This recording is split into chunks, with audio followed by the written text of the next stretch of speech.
Assalamualaikum. Mengenal dan beriman kepada Allah Subhanahu wa Ta'ala dan Rasul-Nya merupakan suatu kewajiban yang paling penting dan yang paling diutamakan. Maka kali ini kita akan membahas tentang perkara-perkara akidah yang pasti dibutuhkan oleh setiap mukallaf, yakni pembahasan tentang pokok-pokok akidah.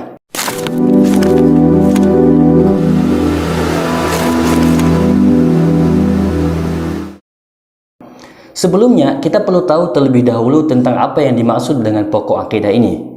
Nah, pokok akidah merupakan perkara-perkara akidah yang pasti dibutuhkan oleh setiap mukallaf, yang mana setiap orang yang sudah mukallaf tidak boleh melalaikannya untuk tidak mempelajarinya dan mengetahuinya.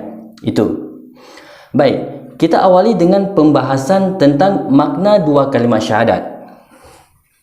Di awal, kita perlu tahu terlebih dahulu wajib bagi setiap mukallaf untuk memeluk agama Islam seketika itu juga jika dia kafir, dan tetap meyakini keislamannya selama-lamanya serta melaksanakan segala hukum yang telah diwajibkan kepadanya. Nah, sebelum kita lanjut lagi, bagi yang belum tahu mukallaf itu apa, mukallaf adalah orang yang baligh, berakal dan telah sampai kepadanya pokok dari dakwah Islam.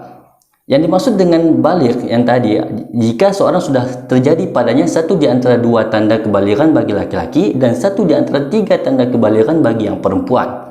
Nah, bagi yang laki-laki sudah terjadi padanya keluar mani atau mimpi basah. Jika sudah terjadi pada laki-laki hal tersebut untuk pertama kali, maka berarti dia sudah dihukumi baligh. Adapun jika tidak pernah terjadi sampai dia berusia genap 15 tahun, maka berikut tanda selanjutnya, yaitu dengan sempurnanya usia 15 tahun Qamariyah. Ingat, 15 tahun Qamariyah, bukan Syamsiyah. Qamariyah itu hitungan bulan Islam, Muharram, Safar, Rabiul Awal, Rabiul Akhir, dan seterusnya. Sedangkan Syamsiyah itu adalah hitungan bulan Januari, Februari, Maret, April, dan seterusnya. Selanjutnya, adapun tanda-tanda kebalighan bagi perempuan adalah sudah terjadi padanya salah satu dari tanda-tanda kebalighan bagi perempuan, yaitu dua di antaranya yang tadi disebutkan, yaitu mimpi basah atau telah sempurna usianya di 15 tahun Qamariyah. Lalu yang ketiga ditambah satu lagi dari yang tadi, yaitu sudah pernah mengalami haid dan usia minimal dari haid itu 9 tahun. Kalau ada darah yang keluar dari farji atau kemaluan perempuan pada saat dia sudah berusia 9 tahun ke atas, maka itulah yang disebut dengan darah haid. Berikutnya, setelah kita tahu apa itu baligh yang merupakan salah satu kategori mukallaf, kita lanjut dengan kategori keduanya, yaitu berakal. Yang mana berakal berarti tidak gila. Jadi orang yang gila dari semenjak dia sebelum baligh sampai dia balik, dia masih gila, dan sampai mati pun dia masih gila, maka orang tersebut tidak termasuk sebagai mukallaf.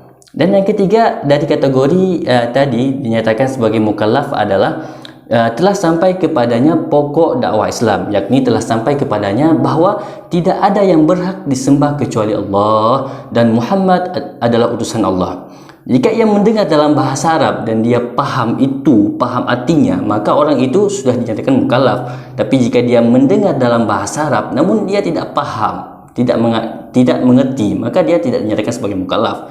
Jadi wajib bagi setiap mukallaf tadi, yakni orang yang baligh, berakal dan telah sampai kepadanya pokok dakwah Islam, untuk yang pertama memeluk agama Islam seketika itu juga jika dia non-muslim.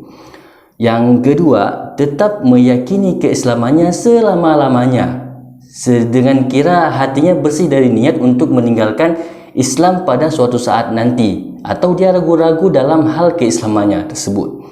Ingat, orang yang berniat untuk kufur pada masa mendatang atau ragu-ragu dalam keislamannya, maka orang tersebut tidak dinyatakan Islam lagi seketika itu juga karena niat keluar dari Islam dan keraguannya tadi. Dan yang ketiga yang wajib bagi setiap mukallaf adalah melaksanakan segala hukum yang diwajibkan kepadanya, yakni hukum-hukum yang diwajibkan oleh syarak terhadapnya, yaitu melaksanakan semua kewajiban dan menjauhi semua yang diharamkan kepadanya. Teman-teman, tadi kita sudah sebutkan ada 3 kewajiban, sementara perlu kita ketahui juga bahwa mukallaf itu sendiri ada 2 kategori. Pertama, mukallaf yang mukmin, dan yang kedua adalah mukallaf yang kafir atau mukallaf non muslim. Maka kewajiban-kewajiban tersebut tadi yang kita sebutkan adalah sesuai dengan kategori mukallaf itu sendiri. Jika dia adalah mukallaf yang kafir atau non-muslim, maka wajib baginya 3 hal tadi. Pertama, memeluk Islam seketika itu juga. Kedua, tetap meyakini keislamannya selama-lamanya. Dan yang ketiga, melaksanakan segala hukum yang diwajibkan kepadanya.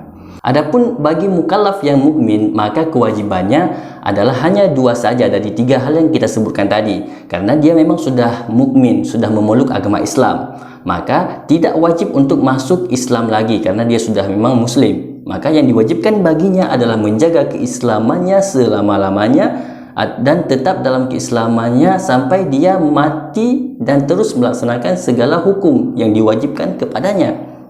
Nah, dari penjelasan ini kita juga mengetahui bahwa anak kecil yang meninggal sebelum baligh tidak akan diminta pertanggungjawaban di akhirat kelak. Demikian pula orang yang gila sebelum baligh dan terus berlanjut hingga dia baligh serta berlanjut sampai dia meninggal.